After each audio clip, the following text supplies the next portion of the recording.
Hey guys, welcome back to the channel.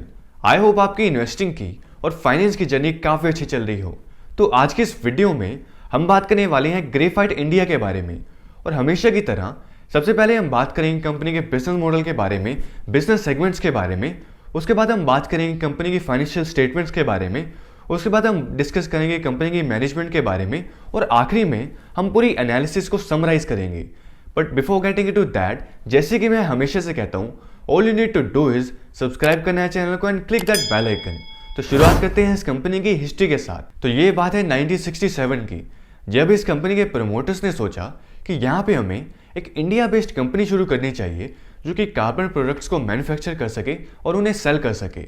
पर उस time पे जो प्रॉब्लम थी वो ये थी कि उन्हें इस इंडस्ट्री की, इस सेगमेंट की इतनी ज़्यादा नॉलेज नहीं थी। तो इन्होंने सोचा, यहाँ पे इन्होंने एक कंपनी के साथ कोलैबोरेट किया जो कि एक यूएस बेस्ड कंपनी थी और उसका नाम था great lakes carbon corporation limited. और इस कोलैबोरेशन के बाद इस जो नई कंपनी का नाम निकल के आया वो था कार्बन कॉर्पोरेशन लिमिटेड। पर लेटर ऑन 1993 और 1994 में इस कंपनी का मर्जर हो गया और जिस कंपनी के साथ इस कंपनी का मर्जर हुआ उस कंपनी का नाम था ग्रेफाइट विकर्ड इंडिया लिमिटेड। और इस मर्जर के बाद इस कंपनी का नाम चेंज कर कार्बन कॉर्पोरेशन लिमिटेड से कार्बन एवरफ्लो लिमिटेड कर दिया गया। लेटर ऑन 2001-2000 के अंदर इस कंपनी का एक और मर्जर हुआ और जिस कंपनी के साथ अब की बार इस कंपनी का मर्जर हुआ उस कंपनी का नाम था ग्रेफाइट इंडिया लिमिटेड। और इस मर्जर के बाद इस कंपनी का दोबारा नाम चेंज करके कार्बन एवरफ्लो लिमिटेड से ग्रेफाइट इंडिया ही रख दिया गया।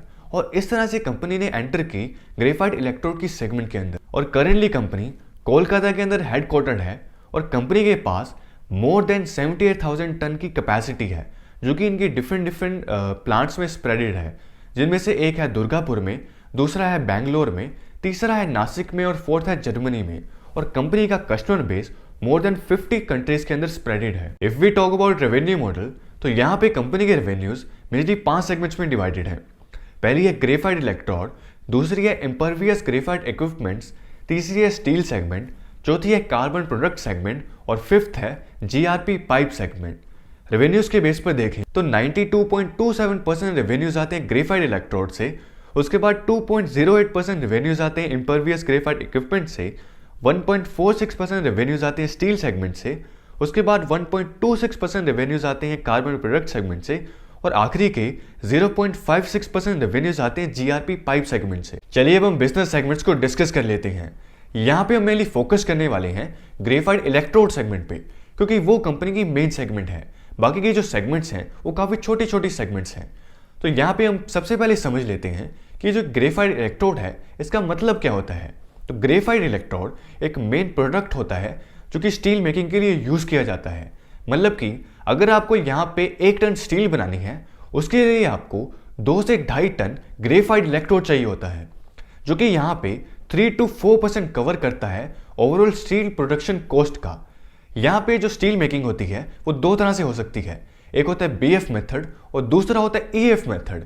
बीएफ मेथड मतलब ब्लास्ट फर्नेस और दूसरा मेथड होता है ईएफ मेथड जो कि है इलेक्ट्रिक आर्क फर्नेस। तो यहाँ पे ईएफ मेथड से जो स्टील मेकिंग होती है उसके लिए हमें ग्रेफाइट इलेक्ट्रोड चाहिए होता है। आई होप आप इस चीज़ को समझ गए हो। तो इसका मतलब ग्रेफाइट इंडस्ट्री डिपेंडेंट है स्टील इंडस्ट्री पर। जो स्टील इंडस्ट्री में परफॉर्मेंस होती है उसका इम्पैक्ट यहाँ पे हमें ग्रेफाइट इंडस्ट्री में भी देखने को मिल सकता है। यहाँ पे अगर स्टील इंडस्ट्री बूम करती है तो ग्रेफाइट इलेक्ट्रोड की भी डिमांड इंक्रीज हो जाती है और अगर स्टील इंडस्ट्री डाउन परफॉर्म करती है तो उसका इम्पैक्ट हमें ग्रेफाइट इलेक्ट्रोड इंडस्ट्री पर भी देखने को मिल सकता है। स्टील इंडस्ट्री की भी बात करें तो स्टील इंडस्ट्री मेनली यूज होती है ऑटोमोटिव में, इंफ्रास्ट्रक्चर में और रियल एस्टेट सेगमेंट में। मतलब कि यहाँ से हमें पता लग रहा है कि जो स्टील इंडस्ट्री है वो इन 3 इंडस्ट्रीज पे काफ़ी डिपेंडेंट है, जो कि ऑटोमोटिव, इंफ्रास्ट्रक्चर और रियल एस्टेट।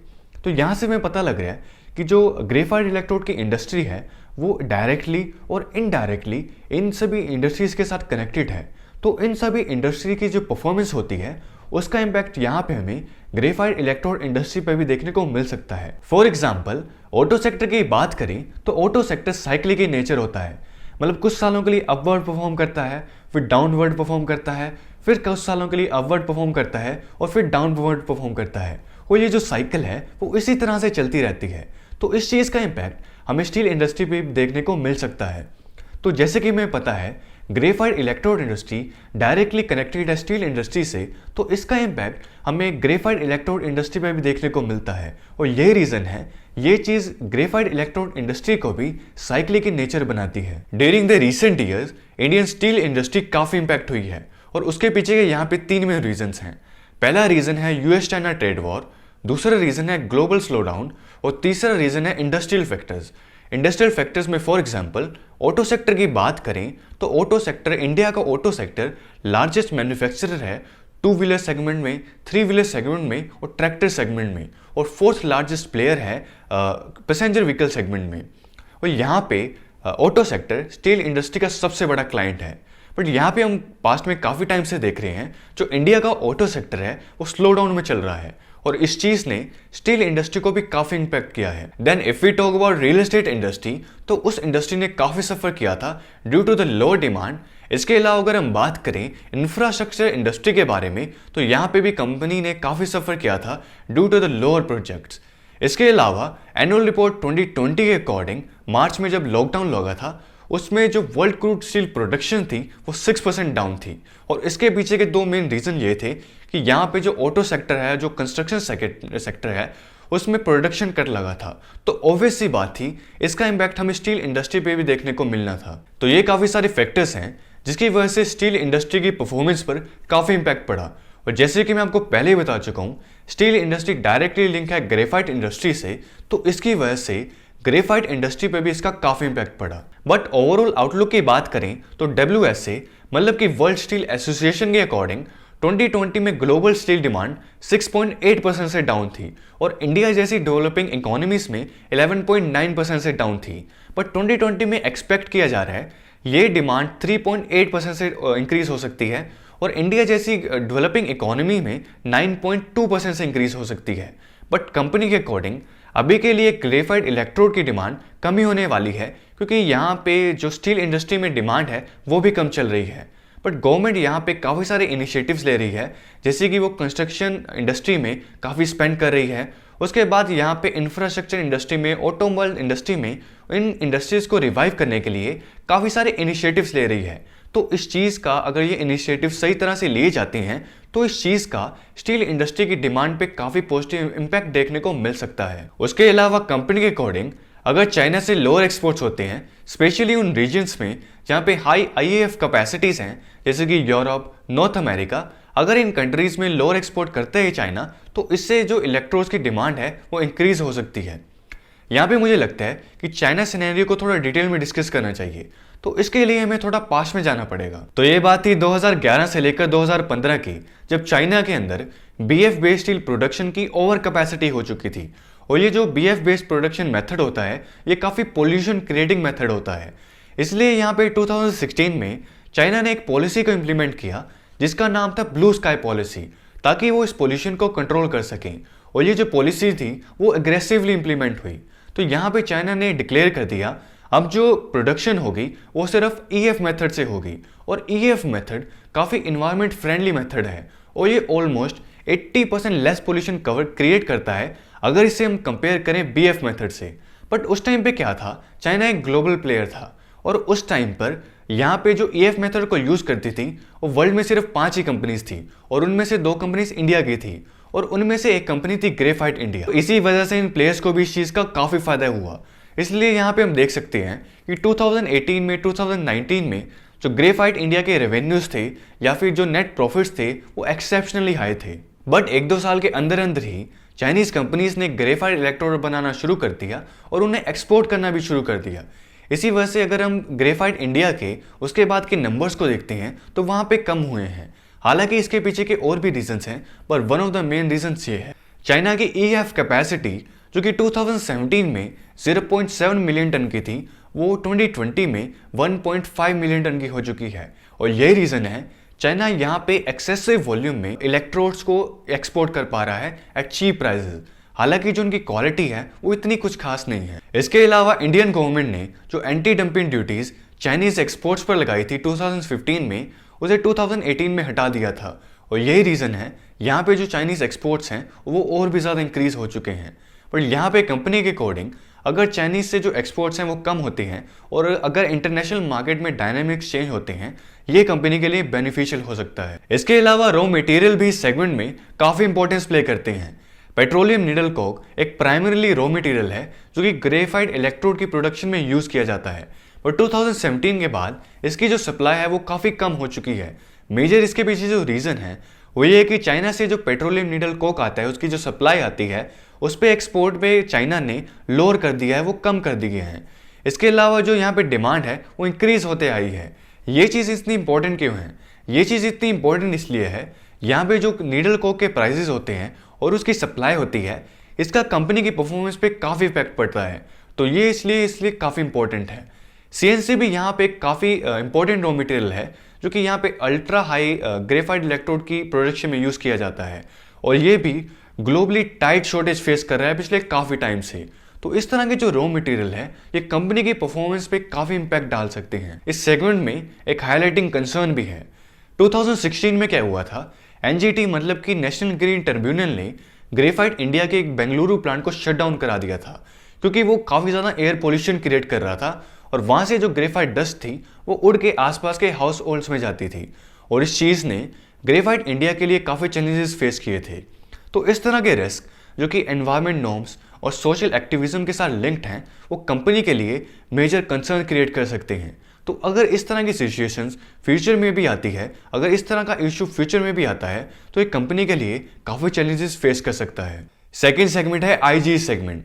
तो इस डिवीजन की शुरुआत हुई थी 1983 में, और आज कंपनी इस डिवीजन में वर्ल्ड की one of the leading manufacturer है। तो इस डिवीजन में कंपनी इम्फेरियस ग्रेफाइट इक्विपमेंट्स ऑफर करती है। इम्फेरियस ग्रेफाइट एक आइडल मटेरियल होता है जो कि काफ़ी सारी इंडस्ट्रीज में यूज़ किया जाता है, जैसे कि फॉस्फोरिक एसिड, फर्टिलाइजर और ड्रग इंटरमीडिएट्स। तो इन सभी इंडस्ट्रीज में ये यूज़ किया जाता है। Over the last 3 years chemical industry ने अच्छी खासी ग्रोथ दिखाई है, और यही रीज़न है उसकी वजह से कंपनी ने यहाँ पे अपने मेजर ऑर्डर रिसीव्स किए हैं, और कंपनी के अकॉर्डिंग ये जो ग्रोथ है ये आगे भी दिखाई देखने को मिल सकती है। तीसरी डिवीजन है स्टील डिवीजन। तो यहाँ पे 1992 में इन्होंने डिसाइड किया कि हम एक ऐसी डिवीजन सेटअप करते हैं जहाँ पे हम हाई स्पीड स्टील्स और एलॉय टूल स्पीड्स को मैन्युफैक्चर कर सकें, और इस तरह से शुरुआत हुई इस डिवीजन की, और इस डिवीजन का नाम रखा पॉनेक्स स्टील डिवीजन। और आज ये डिवीजन कंट्री में सिंगल लार्जेस्ट मैन्युफैक्चर है इस सेगमेंट के अंदर। अब यहाँ पे हम समझ लेते हैं कि हाई स्पीड स्टील्स होता क्या है। तो high speed steel cutting tools की मैन्युफैक्चरिंग में यूज़ किया जाता है। अब ये कटिंग टूल्स क्या होते हैं?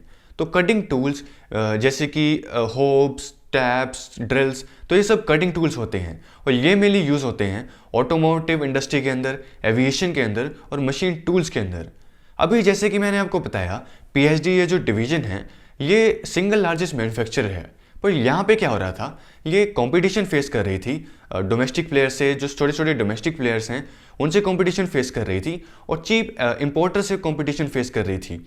बट यहाँ पे लास्ट ईयर गवर्नमेंट ने क्या किया, कुछ कंट्रीज की हाई स्पीड स्ट्रेंड प्रोडक्ट्स पे एंटी डंपिंग ड्यूटी लगा दी, क्योंकि यहाँ पे ये जो कंपनीज थी, ये जो मैन्युफैक्चरर्स थे, ये अनफेयर कंपटीशन में इंडल्ज हो रहे थे, और इस तरह से PSG को इन अनफेयर कंपटीशन से रिलीफ मिल गया। फोर्थ सेगमेंट है कार्बन प्रोडक्ट सेगमेंट। तो इस सेगमेंट में company various carbon products offer करती है जो कि बाद में एल्यूमिनियम में, स्टील में और फाउंड्री कास्टिंग इंडस्ट्री में यूज़ किए जाते हैं।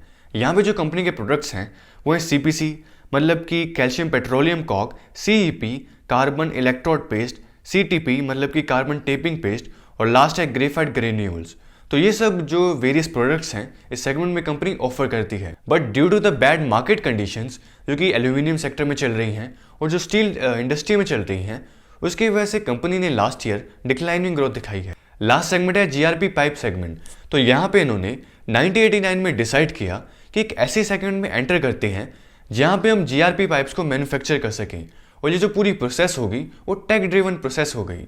इसलिए यहाँ पे इन्होंने नॉर्वे बेस्ड एक टेक स्टार्टअप के साथ कोलैबोरेट किया, और इस तरह से शुरुआत हुई इस सेगमेंट की। और यहाँ पे जो इस सेगमेंट के जो ऑपरेशंस होते हैं वो मोस्टली ड्रिवन होते हैं, वो डिपेंडेंट होते हैं गवर्नमेंट टेंडर्स के ऊपर। चलिए अब हम बात कर लेते हैं कंपनी की फाइनेंशियल स्टेटमेंट्स के बारे में। बट इससे पहले कि हम फाइनेंशियल्स को डिस्कस करें, जैसे कि मैं आपको हमेशा से कहता हूँ, अगर आपने मुझे अभी तक इंस्टाग्राम पे फॉलो नहीं कर रखा ना, तो ये रहा मेरा इंस्टाग्राम हैंडल, जो कि जल्दी से फॉलो कर लेना, क्योंकि यहाँ पे मैं यूट्यूब और इंस्टा पर ज़्यादा एक्टिव रहता हूँ। तो शुरुआत करते हैं इस कंपनी की प्रॉफिट एंड लॉस स्टेटमेंट के साथ। तो अगर हम बात करें कंपनी के रेवेन्यूज़ के बारे में, तो 2016 में जो कंपनी के रेवेन्यूज़ थे वो थे 1500 करोड़, 2017 में थे 1400 करोड़, 2018 में थे 3200 करोड़, 2019 में थे 7800 करोड़ और 2020 में थे 3000 करोड़। तो यहाँ से हम देख सकते हैं कंपनी के जो रेवेन्यूज़ हैं वो काफ़ी फ्लक्चुएट होते आए हैं, वो काफ़ी अनस्टेबल हैं। और इसके पीछे के रीजंस मैं आपको पहले ही बता चुका हूँ। ये जो बिजनेस है, ये जो इंडस्ट्री है, जिस इंडस्ट्री में कंपनी काम करती है, वो काफ़ी साइक्लिक इन नेचर है। और यही रीज़न है कि यहाँ पे जो कंपनी के रेवेन्यूज़ हैं वो काफ़ी अनस्टेबल चलते आए हैं। और यहाँ पे 2018-2019 में जो एक्सेप्शनल नंबर्स आए हैं उसके पीछे के भी रीजंस मैं आपको पहले ही बता चुका हूँ। इसके अलावा अगर हम बात करें कंपनी की प्रॉफिटेबिलिटी के बारे में, तो 2016 में जो कंपनी के नेट प्रॉफिट्स थे वो थे 83 करोड़, 2017 में थे 70 करोड़, 2018 में थे 1000 करोड़, 2019 में थे 3300 करोड़ और 2020 में थे 45 करोड़। तो यहाँ पे भी हम देख सकते हैं जो कंपनी के नेट प्रॉफिट्स ने सेम पैटर्न फॉलो किया है और उसके पीछे के भी सेम रीजंस हैं जो कि नेट सेल रेवेन्यूज़ के पीछे के रीजंस थे। बट अगर हम बात करें ओवरऑल CAGR ग्रोथ के बारे में, तो कंपनी ने पिछले 5 साल में -3% की ग्रोथ दिखाई है, जो कि पिछले 3 साल में डिक्रीज होकर -14% हो चुकी है, जो कि बिल्कुल भी अट्रैक्टिव नहीं है। अब चलते हैं बैलेंस शीट की ओर। तो अगर हम बात करें कंपनी की बोरोइंग्स के बारे में, तो जून 2020 में जो कंपनी की बोरोइंग्स थी वो थी 308 करोड़।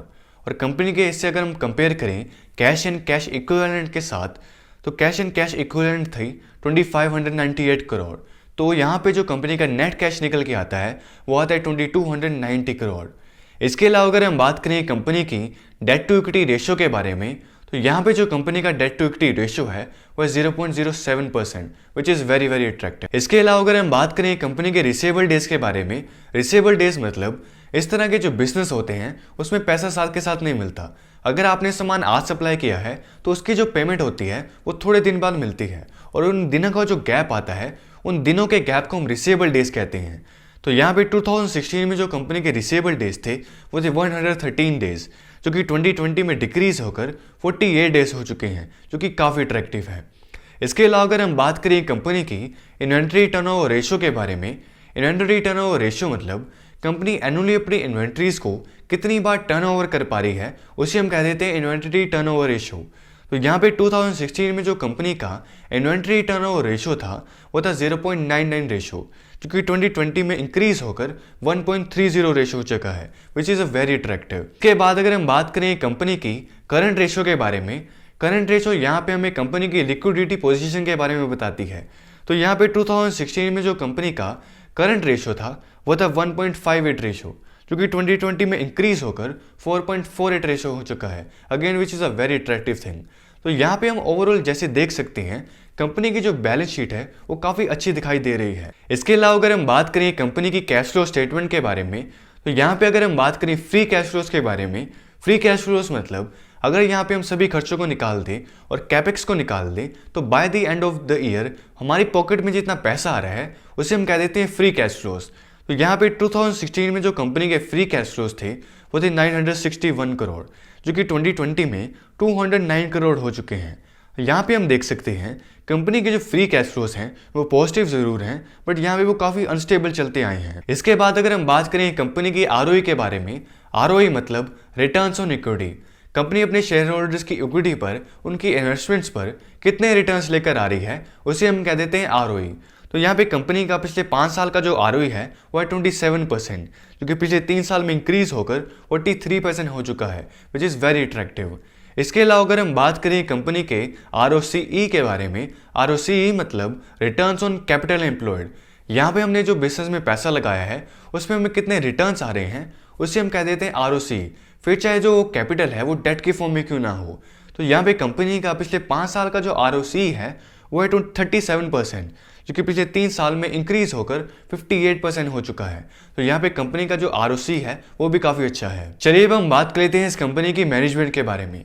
तो इस कंपनी के चेयरमैन हैं मिस्टर के बांगर, जो कि जुलाई 1993 थे इस कंपनी में एज अ चेयरमैन का रोल प्ले कर रहे हैं, और जुलाई 1998 से इस कंपनी में एज अ डायरेक्टर का रोल प्ले कर रहे हैं। इसके अलावा अगर हम बात करें कंपनी की प्रमोटर्स होल्डिंग के बारे में, तो दिसंबर 19 के क्वार्टर में जो कंपनी की प्रमोटर्स होल्डिंग थी वो थी 65.22%, जो कि यहाँ पे दिसंबर 20 के क्वार्टर में इंक्रीज होकर 65.34% हो चुकी है। ऐसा नॉर्मली माना जाता है कि अगर प्रमोटर्स अपनी होल्डिंग इंक्रीज कर रहे हैं तो ये एज अ पॉजिटिव साइन माना जाता है। बट अगर हम बात करें टॉप प्रमोटर्स के बारे में तो पहला है एम्बरेट कंपनी प्राइवेट लिमिटेड, जिसके पास 61.3% स्टेक है। उसके बाद है GKW लिमिटेड, इसके पास 2.1% स्टेक है। उसके बाद आ जाता है के बांगर ग्रुप, जिसके पास 0.9% स्टेक है। चलिए इस वीडियो को अब हम समराइज कर लेते हैं। तो ग्रेफाइट इंडिया के जो मेन बिजनेस हैं वो ग्रेफाइट इलेक्ट्रोड सेगमेंट से आते हैं और जो कि आगे यूज होती है EAF मेथड से स्टील मेकिंग के लिए। और यहाँ पे जो कंपनी की बिजनेस नेचर है वो साइक्लिक इन नेचर है, इसीलिए यहाँ पे कंपनी की परफॉर्मेंस ने पास्ट में काफ़ी बार काफ़ी अप्स दिखाए हैं और काफ़ी डाउन्स दिखाए हैं। कुछ सालों के लिए तो हाईली प्रॉफिटेबल रही है और कुछ सालों के लिए लॉसेस में भी रही है। और ये जो साइकिल है ये फ्यूचर में भी कंटिन्यू रहने वाली है। बट इस साइकिल की एग्जैक्ट टाइमिंग को प्रेडिक्ट करना कि कब अप टर्न आने वाला है, कब डाउन टर्न आने वाला है, इस चीज़ को प्रेडिक्ट करना काफ़ी डिफिकल्ट है। पर इस तरह की जो साइकिल है ये हमें फ्यूचर में भी देखने को मिल सकती है। अपार्ट फ्रॉम दैट हमें overall demand, raw material cost और चाइना से कंपटीशन को भी मॉनिटर करना काफ़ी इंपॉर्टेंट है, क्योंकि ये जो कुछ फैक्टर्स हैं ये कंपनी की परफॉर्मेंस पर इम्पैक्ट डाल सकते हैं। स्पेशली जो चाइना से कंपटीशन है वो कंपनी के लिए चैलेंजिंग सिचुएशन क्रिएट कर सकता है और ग्लोबल रॉ मटेरियल की शॉर्टेज भी कंपनी के लिए चैलेंजिंग सिचुएशन क्रिएट कर सकती है।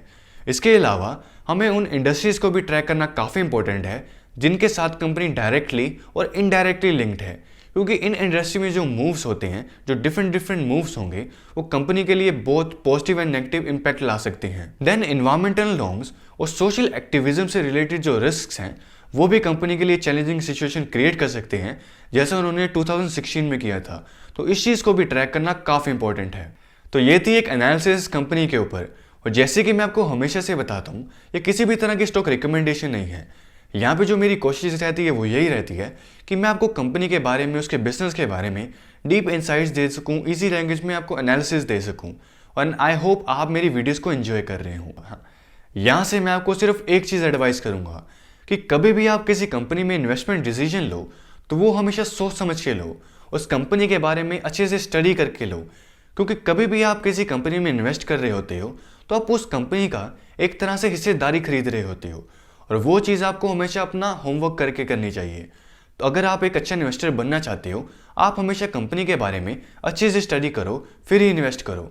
तो आज के लिए सिर्फ इतना ही। उम्मीद करता हूँ कि आपको वीडियो पसंद आई होगी। अगर आपको इस वीडियो से कुछ भी सीखने को मिला है तो प्लीज़ वीडियो को लाइक कर दो, शेयर कर दो और चैनल को सब्सक्राइब कर दो। मिलता हूँ आपसे न्यू वीडियो में, तब तक के लिए bye. Thank you so much.